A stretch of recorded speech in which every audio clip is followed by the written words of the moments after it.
Entonces, para evaluar la parte de motilidad, no solamente comprende la parte de neurología de los pacientes. Generalmente vamos a tener que ver las estructuras que comprende la motilidad. Los músculos, los tendones, los huesos y la parte del sistema nervioso. Entonces, para evaluar eso hay que ver el trofismo de los músculos o el trofismo de los tejidos. Si los tejidos están en pleno movimiento, si hace unas actividades como por ejemplo los pacientes que realizan actividades físicas extremas como fisioculturismos, entonces el trofismo va a estar muy aumentado. El tono no muscular va a estar muy aumentado, la motilidad activa voluntaria, la fuerza muscular va a estar aumentado, la motilidad involuntaria, los reflejos, actividades autonómica asociada también van a estar conservados. De repente si encontramos un paciente que está encamado, que no realiza alguna actividad, vamos a encontrar trofismo disminuido, tono muscular disminuido, las actividades activa y pasiva alteradas. Por de pronto, entonces, para la evaluación de esta parte de la motilidad, depende mucho del trofismo, del tono, de la motilidad activa de los pacientes y la motilidad involuntaria, de esa voluntaria e involuntaria. Para la motilidad, entonces comprenden dos tipos de motilidad, que son la motilidad cinética o los movimientos y la motilidad estática o postural. Entonces, motilidad cinética es fácil. Movimiento cinético, uno camina, corre o hace movimiento de los ojos, movimiento de los brazos, de la cabeza, entonces motilidad cinética. La motilidad estática es cuando uno queda quieto, por ejemplo, parado. No significa que no esté en movimiento, sino ocurre múltiples mecanismos fisiológicos dentro del organismo para que ocurra esa postura para encontrarse de pie. Entonces, los músculos se están tensando ahí para que uno pueda estar en posición de pie. Las características. Desplaza un cemento, un miembro o todo el cuerpo, en el caso del movimiento cinético, hay contracciones musculares bruscas, rápidas y breves, son fásicas o tónicas, controladas por el sistema piramidal. Cuando uno está consciente de lo que hace, por ejemplo, dice, voy a hacer un movimiento de mi brazo, mueve los brazos, entonces el sistema está controlado por el sistema piramidal. Comprende movimientos voluntarios y en algunos casos produce movimientos involuntarios. ¿En qué caso va a ser movimientos involuntarios? Generalmente en un principio de cada movimiento ocurren los que son movimientos voluntarios controlados por el sistema piramidal. Por ejemplo, me voy a levantar, voy a caminar e ir al baño. Entonces, yo me levanto y empiezo a caminar. Una vez que empieza a caminar, ya empieza a actuar después los movimientos involuntarios. Yo estoy caminando y a la par estoy escribiendo con mi celular. Entonces, del movimiento de los pies, yo ya no estoy más consciente, pero estoy realizando. Entonces, ya es un movimiento involuntario. Entonces, el sistema piramidal son las que controlan estos movimientos. Los movimientos voluntarios precedidos siempre de la presentación mental consciente del movimiento. Es lo que les había dicho. Primero es consciente y posteriormente uno ya realiza nomás ya vamos a decir, acostumbramiento. El estímulo se inicia en las células gigantes de Betz o piramidales de la corteza prerrolántica, que son controladas por las motoneuronas centrales. Entonces, ¿dónde se originan esos movimientos o que uno piense que va a realizar un movimiento cinético generalmente en las células gigantes de Betz que se encuentra dentro del encéfalo, principalmente en la corteza prerrolántica? Llegan a su prolongación cilindroaxial a las motoneuronas periféricas de las astas anteriores, o sea, las astas anteriores son generalmente motoras, es por eso el movimiento cinético, las astas anteriores de las médulas, y constituye el sistema piramidal. Entonces, ¿dónde se inicia? ¿Cuáles serán las vías? Se inicia en la corteza con las células gigantes de Betz, en el área prerrolántica, llegan su prolongación al cilindro eje axial, donde llegan las astas anteriores de la médula ósea. Y de ahí se dispersan a través de los músculos y los otros órganos que van a realizar el movimiento. Los movimientos involuntarios, que son cinéticas, que son controlados por el sistema piramidal, Incluyen a los movimientos reflejos, movimientos automáticos, en este caso, asociados a movimientos voluntarios y aprendidos. ¿Cuáles son las características de la motilidad estática o postural o movimiento estático? O sea, motilidad estática en este caso. Mantienen los segmentos de la actitud o que los llevó a desplazarse. Fija en lugar de desplazar. Hay contracciones musculares tónicas o persistentes. El estímulo se inicia en otros centros de neuroeje, como el núcleo rojo. El cuerpo estriado constituye el sistema extrapiramidal. Son el movimiento estático o postural. Núcleo rojo, cuerpo estriado, constituye el sistema extrapiramidal. En el otro era el sistema piramidal, en este caso, el sistema piramidal. Y ahora la motilidad estática extrapiramidal. Sus vías neurológicas va a ser diferente. Y el inicio del impulso. El otro inicia en la célula gigante de Betz. En este inicia en el núcleo rojo y en el núcleo estriado. Como hablamos de movimiento cinético, estuvimos hablando de la vía piramidal. Entonces la vía piramidal, recuerden dónde había empezado en grandes rasgos. Célula de Betz y llega en la parte medular, en las astas anteriores que son motoras. Entonces, primera neurona, célula gigante de Betz, que se encontraba ya en el encéfalo, en la corteza prerondlántica, área motoras 4 y 6 de Brodmann del lóbulo frontal. Los cilindros axiales descienden y atraviesan centro oval, cápsula interna, pasan a través de cápsula interna. Las fibras para la cara forman el haz geniculado o haz córtico-vulvar que envía fibras a núcleos motores de pares craneales. Las fibras para miembros superiores e inferiores forman el haz córtico-espinal y también participa el pedúnculo cerebral. Los cilindros axiales descienden y atraviesan la protuberancia, está bajando, protuberancia y el bulbo raquídeo. Recuerden, primera neurona se encontraba en la corteza cerebral 4 y 6 de Brodmann. Va bajando, pasa por el centro oval, cápsula interna, pedúnculo cerebral, pasa por la protuberancia, bulbo raquídeo. El haz córtico espinal forma las pirámides anteriores. Dijimos ya eso, el piramidal formaba el haz anterior. A nivel de la zona de decusación, en las pirámides se divide en dos grupos de fibras. Hay las fibras cruzadas que pasan al lado opuesto y hay fibras directas o fascículo de Turk que descienden en la médula donde se entrecruzan o hace su decusación en diversas alturas. Termina en las astas anteriores medulares en la segunda neurona o neurona motora periférica. Pasa toditas estas estructuras y llegan a hacer conexiones con sus segundas neuronas. Esta es la estructura que vemos, ¿verdad? Miramos acá la parte de la corteza cerebral, generalmente en áreas 4 y 6 de Brodmann, dijimos, pasa a través de la cápsula interna, pasa mesencéfalo, protuberancia, bulbo raquídeo y en algunos casos llegan hasta las astas anteriores de la médula espinal, formando el haz espinotalámico anterior. Acá córtico espinal, el haz córtico espinal anterior.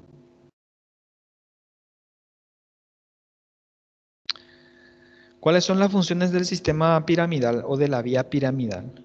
Envía estímulos voluntarios a los músculos en forma discontinua, inhibe motilidad no voluntaria en forma continua permanente. Lesión de la vía piramidal o de áreas corticales produce déficit motor y liberación de motilidad refleja automática y estática que se traducirá por hiperreflexia, hipertonía y clonus. Entonces esas son las alteraciones que puede presentar cuando se produce lesiones en alguna región o en algún órgano por donde pasa esa vía piramidal.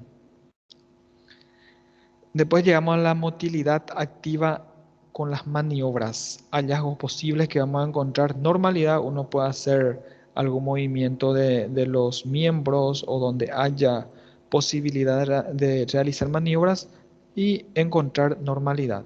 Imposibilidad, Generalmente cuando hablamos de la vía piramidal hablamos de los músculos. Entonces encontramos parálisis o plejía cuando hay imposibilidad de movimiento. Cuando hay dificultad de movimiento o disminución de las fuerzas musculares, hay dificultad para movimiento. Entonces se llama paresia. Paresia, disminución de la fuerza muscular. Parálisis o plejía, imposibilidad o movimiento nulo. Y la normalidad que está conservado. Imposibilidad o parálisis. Comprobar si hay déficit neurológico o alteración osteomuscular e impotencia funcional. Lo primero que hay que evaluar, en un principio ya habíamos dicho, para ver este sistema de motilidad hay que evaluar hueso, músculos, tendones y nervios. Nosotros si queremos evaluar el nervio tenemos que saber que los huesos están intactos o si no están, o si está con fractura. Si está con fractura, por ende no va a poder movilizar. ¿Por qué? Por el dolor o por alteraciones de sustentación. Entonces, hay que evaluar eso primero y después evaluar las alteraciones neurológicas. La parálisis o paresia puede ser miopática cuando hay una lesión muscular, periférica o nuclear, lesión en la motoneurona periférica y central o supranuclear cuando hay neuronas o lesiones en las motoneuronas centrales. Por eso habíamos estudiado la primera célula donde se encontraba, la primera neurona, segunda neurona donde se encontraba y posteriormente a eso vamos a estar evaluando qué región esté afectado. Parálisis o parálisis puede ser hemiplegia cuando hay la mitad del cuerpo o del hemicuerpo está afectado. Monoplegia cuando uno de los miembros, ya sea un lado de los brazos. Diplegia cuando hay dos miembros alterados. Puede ser que sea un miembro superior del lado contrario y un miembro inferior del otro lado contrario. Entonces, diplegia, hay dos miembros afectos. Paraplegia tiene que ser simétrica, las dos piernas o los dos brazos. Y cuadriplegia cuando está afectado los cuatro, los dos miembros inferiores más los dos miembros superiores. Maniobra para detectar la paresia. ¿Qué vamos a hacer? La maniobra de Mingazzini. Eso está descrito en todos los libros. Maniobra de Mingazzini para miembros superiores. ¿Cómo se hace la maniobra? Creo que acá. Bueno, esta es la parte superior, es la maniobra de Mingazzini. Se le pide a los pacientes que extiendan los brazos y que ataje ahí unos segundos.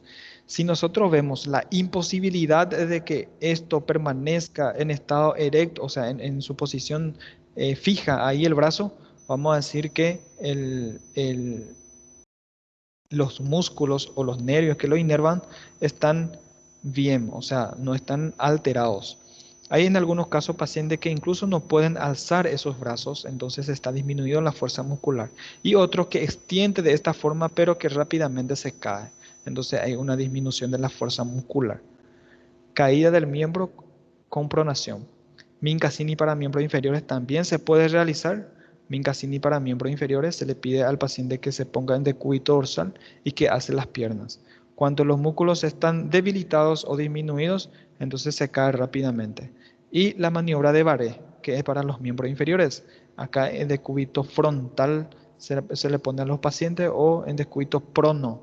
Se le pide a que alce las piernas, entonces si está conservado permanece ahí hacia arriba, pero si está debilitado o pléjico no puede movilizar los miembros inferiores. Entonces para los miembros superiores maniobra de Mingazzini, así también como los miembros inferiores, pero la maniobra de Barré solamente se le hace para los pacientes en miembros inferiores.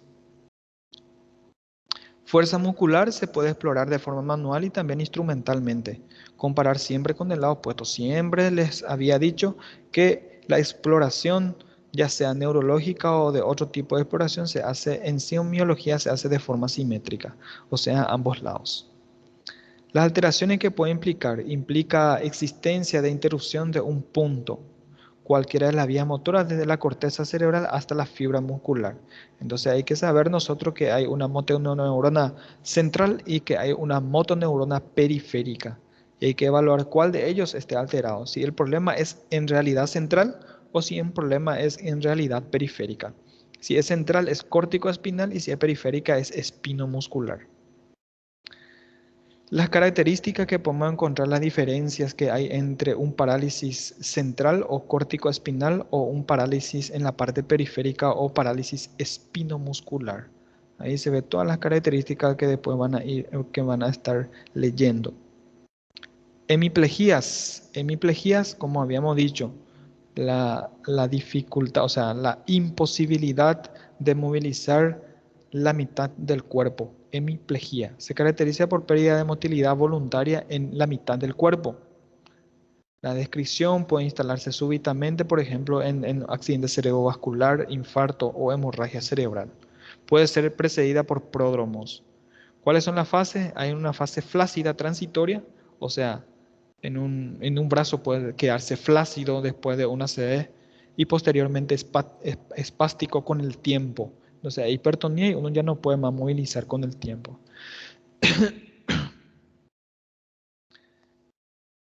Puede ser orgánica, con alteración anatómica en un punto cualquiera de la vía piramidal, o puede ser funcional, facticia, psicogénica o por simulación sin alteración anatómica.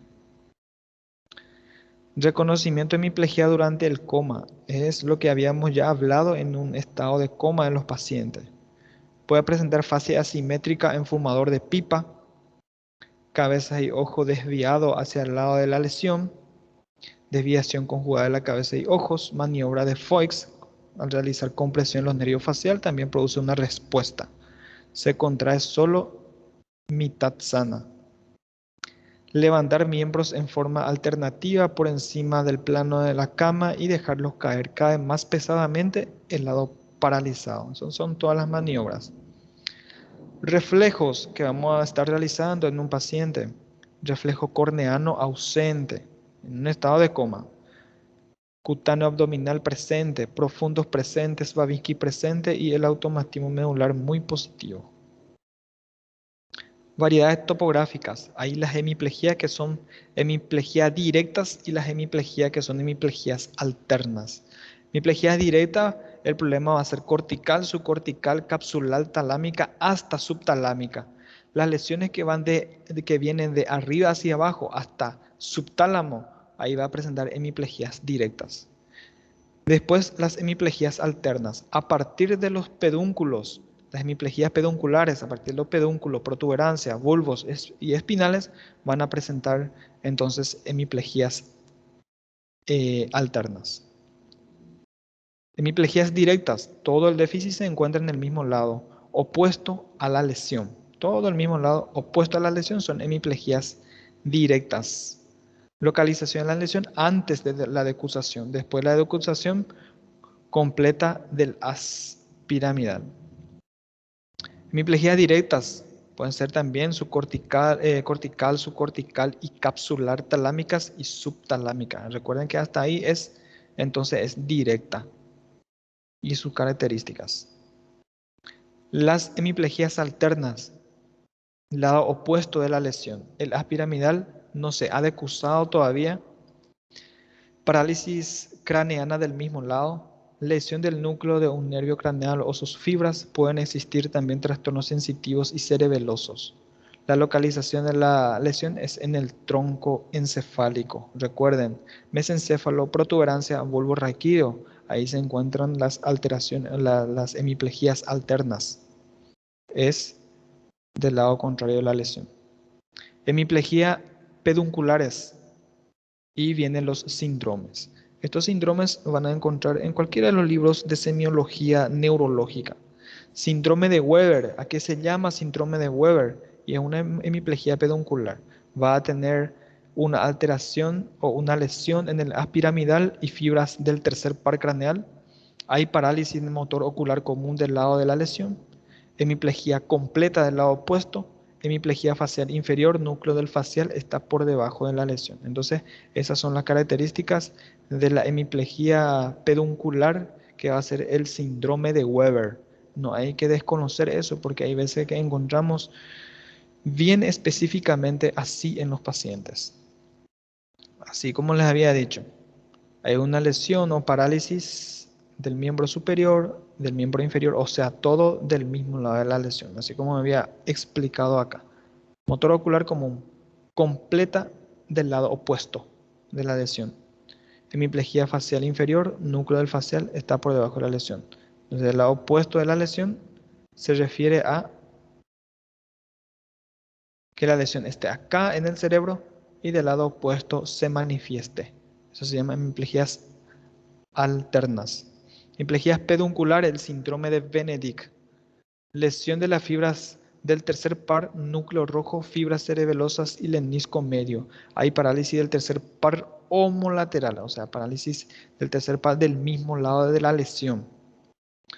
Movimientos involuntarios, hemitemblor, hemianestesia y hemiplegia contralateral. Del mismo lado de la lesión donde habíamos encontrado, o sea, parálisis de tercer par homolateral. Tercer par hay que ver entonces en el ojo. Acá miramos en el ojo que se pinta de otra manera, ¿verdad? Entonces, ese lado está el problema de la lesión y los otros lados se encuentran las hemiplegias. El síndrome de Williard-Glover o Gubler, lesión en región anterior de la protuberancia. El problema es protuberancial. Hay hemiplegia del lado opuesto de la lesión que respeta la cara, en este caso. Hemiplegia del lado opuesto de la lesión que respeta la cara. Hay parálisis facial periférica del mismo lado de la lesión. Y puede haber parálisis del motor ocular externo, que es el sexto par craneal. ¿Qué lado está la lesión? Del lado contrario donde hay parálisis facial. Del lado contrario donde hay parálisis facial. Este lado está el problema. Entonces vamos a tener todo homolateral brachiocrural, pero que respeta la cara. Y de la cara contraria va a tener entonces parálisis facial periférica. Esa es la hemiplegia alterna. Hemiplegia vulvares, síndrome vulvar anterior, lesión del haz piramidal antes de la decusación y de raíces del hipogloso. Hay hemiplegia del lado opuesto de la lesión, parálisis homolateral de la mitad de la lengua. Parálisis de la mitad de la lengua y parálisis brachiocrural, así como había dicho, ¿verdad? Opuesto a la lesión. Del lado de la lesión es este lado y opuesto a la lesión. Las hemiplegias espinales. Lesión asienta por encima del engrosamiento cervical de la médula. Síndrome de Brown-Séquard es una de las características o hemisección medular. ¿Cuál es la etiología? Y posiblemente o generalmente sea esclerosis múltiple o una fractura o una lesión traumática a nivel espinal. ¿Cómo se va a presentar? Va a haber parálisis o paresis del miembro inferior afecto, signos de piramidalismo y conservación de la sensibilidad superficial. Alteración de la sensibilidad profunda, todos del lado homolateral, en el lado opuesto. Motilidad y sensibilidad profunda conservada, motilidad y sensibilidad profunda conservada y la sensibilidad superficial alterada. Son hemiplegias espinales, hemisección medular. ¿Alguna pregunta hasta acá? Es medio extenso la clase, pero vamos a estar dando en forma resumida.